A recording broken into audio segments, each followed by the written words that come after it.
L'Aldea, província de Tarragona, comarca Baix Ebre. Població 4.147 habitants.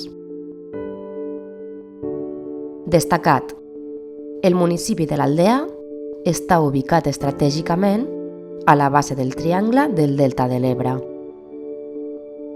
de manera que és un punt central a l'hora de fer excursions pel Parc Natural del Delta de l'Ebre. Les platges de sorra fina de l'Arenal es troben a tan sols 5 minuts. Aquest emplaçament li atorga molts beneficis pel que fa a les comunicacions. De fet, és probable que hi passés una ruta romana litoral, paral·lela a la Via Augusta.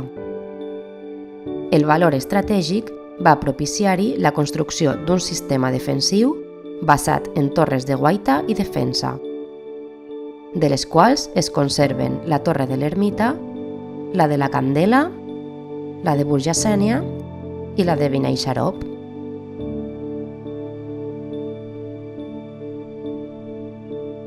Imprescindible: fer la ruta de les Torres de l'Aldea per comprendre el valor estratègic que va tenir aquesta població. Visitar l'ermita de la Mare de Déu de l'Aldea durant la romeria del dilluns de Pasqua a Granada. Conèixer el procés de l'arròs als molins arrossers. Endinsar-se en el magnífic paisatge i la rica fauna del Parc Natural del Delta de l'Ebre. Festa Major, segona setmana d'agost.